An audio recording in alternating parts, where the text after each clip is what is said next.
بسم اللہ الرحمن الرحیم۔ السلام علیکم۔ آج حقیقت ٹی وی آپ کے ساتھ جو چیز شیئر کر رہا ہے اس سے آپ کو کلیئرلی اندازہ ہو جائے گا پاکستان اور انڈیا کا معرکہ اب ہونے جا رہا ہے۔ مزید ڈسکس کرنے سے پہلے اس ویڈیو کو لائک کریں، حقیقت ٹی وی کو سبسکرائب کریں اور بیل آئیکن پر ضرور کلک کریں۔ اس میں ایران، ترکی اور افغانستان اور دنیا بھر سے کون کون ہمارے ساتھ اس بہت بڑی جنگ میں شامل ہوگا اور اس کا وقت کیا ہوگا اور یہ کب ہونے جا رہی ہے، یہ تمام چیزیں نعمت اللہ شاہ ولی کی پریڈکشنز کے حوالے سے ہم صرف اس حصے کو ٹچ کریں گے جو صرف اس جنگ کے حوالے سے ہے، 1965 کی جنگ سے لے کر جب تک ہم ہندوستان کو کیپچر کریں گے۔ اب اس تمام چیزوں کو آپ نے بڑے ہی غور سے سمجھنا ہے، کیونکہ سب سے پہلے ہم آپ کو بتا دیں کہ نوسٹراڈیمس کے بارے میں جو شخص ہے وہ جس کی پیشن گوئی ہے، اس کی تو بہت ساری پیشن گوئیاں غلط ثابت ہوئی ہیں، چونکہ وہ شیطان سے مدد لیتا تھا، اس سے تمام انفارمیشن لیتا تھا۔ نعمت اللہ شاہ ولی کی کوئی ایک پیشن گوئی پچھلے 900 سال میں آج تک غلط ثابت نہیں ہوئی۔ کیوں؟ اس کی بہت بڑی ریزن ہمارے سامنے ہے۔ صحیح بخاری کی حدیث نمبر 6983 میں درج ہے، رسول پاک صلی اللہ علیہ وآلہ وسلم نے فرمایا کسی نیک آدمی کا اچھا خواب نبوت کا 40واں حصہ ہے۔ اسی طرح صحیح بخاری کی حدیث نمبر 1075 میں بھی بالکل اسی طرح کے الفاظ ملتے جلتے ہمیں نظر آتے ہیں کہ جس میں حضور پاک صلی اللہ علیہ وسلم نے فرمایا نبوت کی بشارتوں میں سے اب صرف سچے خواب باقی رہ گئے ہیں جو کوئی نیک انسان خود دیکھے گا یا اس کے لیے دوسروں کو دکھائے جائیں گے۔ اب یہ سچے خواب، الہام، یہ اللہ پاک اپنے نیک بندوں کو دکھاتا ہے۔ تو چلیے شروع کرتے ہیں۔ آپ نے بڑے غور سے اس کو سمجھنا ہے اور اس میں بہت بڑی خوشخبریاں ہمارے لیے چھپی ہوئی ہیں۔ ہم 1965 کی جنگ سے شروع کرتے ہیں۔ آپ کی اسکرین پر شعر چل رہے ہوں گے، ہم صرف ان کا ترجمہ اور ان کی ٹرانسلیشن کر کے آپ کو بتائیں گے۔ اب نعمت اللہ شاہ ولی کے شعر میں وہ فرماتے ہیں کہ اچانک مسلمانوں کو ایک ظاہری شور سنائی دے گا اور وہ کافروں کے ساتھ ایک دلیرانہ جنگ لڑیں گے۔ یہ 1965 کی جنگ کی بات ہے۔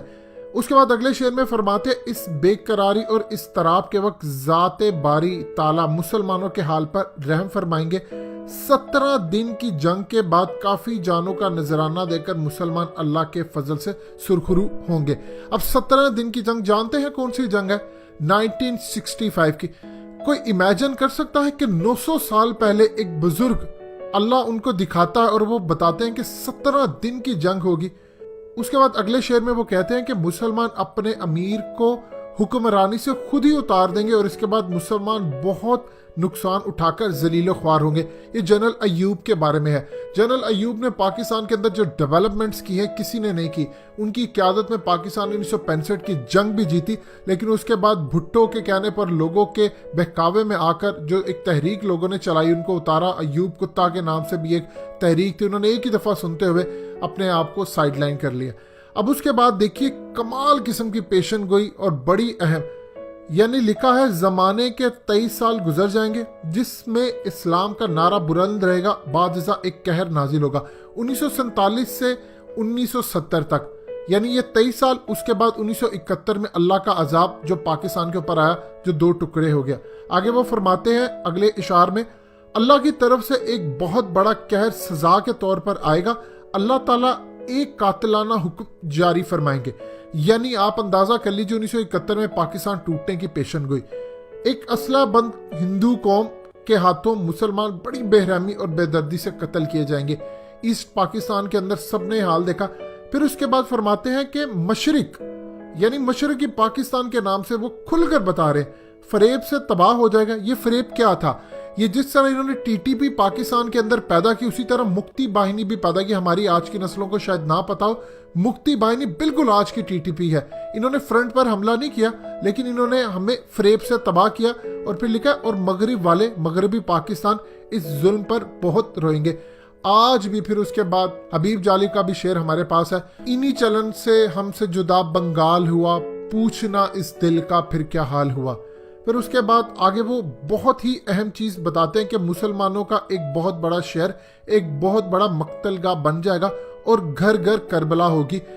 یہ ایسٹ پاکستان کے اندر ڈھاکہ کی صورتحال کا نقشہ وہ کھینچ رہے ہیں۔ اب جو اہم ترین چیزیں شروع ہو رہی ہیں وہ آپ غور کیجئے کہ 900 سال پہلے کیسے کہے گی۔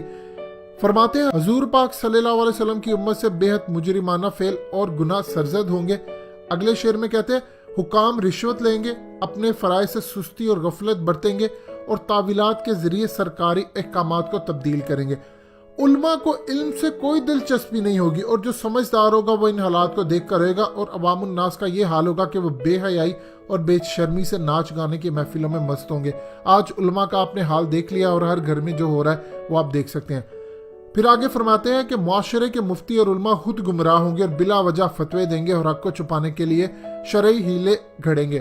اب آپ دیکھ سکتے ہیں آج کل کے علماء کا کیا حال ہو چکا ہے۔ علماء حق تو تقریباً ناپید ہو چکے ہیں اور جو نام نہاد علماء ہے وہ ہمارے سروں پر چڑھے ہوئے ہیں۔ اس کے بعد فرمایا جاتا ہے کہ دین اسلام کے احکامات یوں مٹ جائیں گے جیسے شمع بجھ جاتی ہے، عالم جاہل بن جائیں گے اور جاہل عالم بن بیٹھیں گے۔ تم یہ دیکھو گے کہ قاضی کی مسنن پر جاہل ترین لوگ برجمان ہوں گے جو عوام سے ہر بہانے سے رشوت طلب کر کے فیصلے کریں گے۔ اگر قاضی کو چند سکے رشوت کے طور پر دو گے تو وہ شکاری کتے کی طرح بہانہ سازی کر کے تمہارا معاملہ طے کر دیں گے۔ ججوں کی رشوت کی بات کی جا رہی ہے۔ اب یہاں سے شروع ہو رہی ہے وہ پریڈکشن جو کہ اصل لڑائی ہونے جا رہی ہے۔ افغان قوم پر اللہ کا فضل ظاہر ہوگا اور وہ ہتھیار لے کر مقابلے کے لیے کھڑے ہو جائیں گے۔ یہ سوویت یونین اور اس کے بعد امریکہ کے ساتھ جو کچھ ہوا ہے، چترال، ناگا پربت، گلگت اور چین سے ملکہ علاقہ جات اور تبت میں ایک جنگ لڑی جائے گی۔ اب آپ غور کیجئے، تمام علاقوں میں انڈیا کی سازشیں چل رہی ہیں اور وہ اس کو پاکستان کا نقشہ بھی نہیں کہتے۔ اب یہاں پر ہے اصل کہانی۔ اس کے بعد جب ملک ہند میں ایک فتنہ ہوگا تو غازیان اسلام اعلان جہاد کر کر اٹھ کھڑے ہوں گے۔ اب ہندوستان کے اندر کیا ہوگا؟ بغاوت ہوگی، خالستان ہوگا، کیا ہوگا؟ یعنی ایک بہت بڑی تحریک اٹھ جائے گی۔ کہا جا رہا ہے منگول فوجیں شمال سے آئیں گی مدد کے لیے، ایران اور ترکی بھی مددگار ہو جائیں گے۔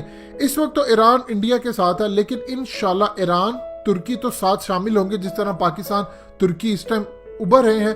اس کے علاوہ منگول سے فوجیں شمال سے آئیں گی، یعنی منگول سے بھی ہمارے لیے بہت بڑی پیشن گوئی ہے۔ یہ غزوہ 6 سال تک ایک شدید جنگ کی صورت میں جاری رہے گا، جس میں ہر جگہ اس جنگ کی وجہ سے لوگوں کا قتل عام ہوگا۔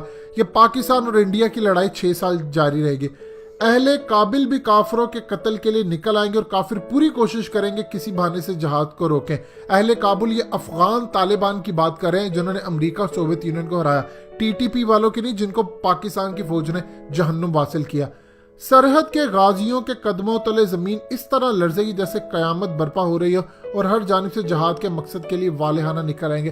یعنی پوری دنیا جب پاکستان انڈیا کی جنگ ہوگی تو مسلمان یہاں پر آ جائیں گے لڑنے کے لیے انشاءاللہ۔ یہ جنگ اب یہاں پر بتایا جا رہا ہے کہ وہ ٹائمنگ کیا ہوگی، بڑی عید اور چھوٹی عید کے درمیان ہوگی۔ یعنی اب آپ ایزیلی اندازہ کر سکتے ہیں کہ روزوں کے بعد جو ٹائم آتا ہے اس میں یہ جنگ ہوگی۔ جب بھی کبھی ہو آپ اس کو اندازہ کر سکتے ہیں۔ اس جنگ کے نتیجے میں مسلمان ان تمام علاقوں کو حاصل کر لیں گے جو ان کے ہاتھ سے نکل چکے ہوں گے۔ ایک بار خون بہنا شروع ہو گیا تو دریائے اٹک کا پانی 3 بار کافروں کے خون سے سرخ ہوگا۔ یعنی ہم اتنی ان کی لاشیں بچھا دیں گے، یہ ہم سے لڑنے کے لیے اندر آئیں گے لیکن ان کو کاٹ کاٹ کے ہم لوگ اندر پھینکیں گے۔ اس کے بعد مسلمان لاہور پر قبضہ کر لیں گے، کشمیر فتح کر لیں گے اور گنگا اور جمنا کے درمیان کے علاقے اور شہر پر مسلمانوں کا قبضہ ہو جائے گا۔ ترک، عرب، ایرانی اور وسط ایشیا والے مدد کے جذبے سے والہانہ انداز میں آگے بڑھیں گے۔ عثمانی یعنی ترک، چینی اور ایرانی ایک ہو جائیں گے اور پاک فوج کے ساتھ مل کر ہندوستان کو غازیانہ فتح کر لیں گے۔ دین اور ایمان کے تمام بدخواہ دشمن مارے جائیں گے اور تمام ہندوستان ہندو حکومت اور شرک سے پاک ہو جائے گا۔ غربستان کا بادشاہ، غربستان یہ مغرب پاکستان یعنی پاکستان کی بات ہو رہی ہے، تلواروں اور ہتھیاروں کے بل پر ہندوستان فتح کرے گا اور کافر قوم کو ایسی شکست ہوگی جو کسی کے وہم و گمان میں بھی نہ ہوگی۔ اے میرے بھائی، میں 40 سال تک اس بادشاہ کی حکومت کو دیکھتا ہوں، یعنی غزوہ ہند کے بعد 40 سال ہماری حکومت ہوگی اور ہندوستان میں 40 سال اسلام کا غلبہ رہے گا۔ اس کے بعد ایران کے شہر اصفہان سے دجال کا ظہور ہوگا۔ یہ ہے وہ زبردست چیز۔ ابھی جو صورتحال جو بن رہی ہے، پاکستان ابھر آئے، آپ نے پریشان نہیں ہونا۔ اس جنگ میں ہم نے پارٹیسپیٹ کرنا ہے، پیسے سے کریں، ہم لڑنے والوں کو پیسہ دے، کھانا دے، خود لڑے، کچھ کریں۔ یہ جنگ میں ہم اگر غازی بن کے لوٹتے ہیں تو بھی فتح، اور اگر ہم شہید ہوتے ہیں تو سیدھا جنت کے اندر۔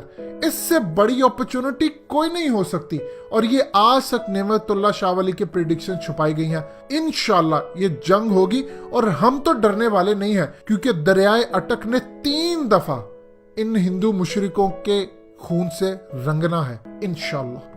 دوستو حقیقت ٹی وی کو سبسکرائب کرنا مت بھولیے، ویڈیو کو لائک کریں، شیئر کریں اور کمنٹ سیکشن میں اپنی رائے کا اظہار ضرور کریں۔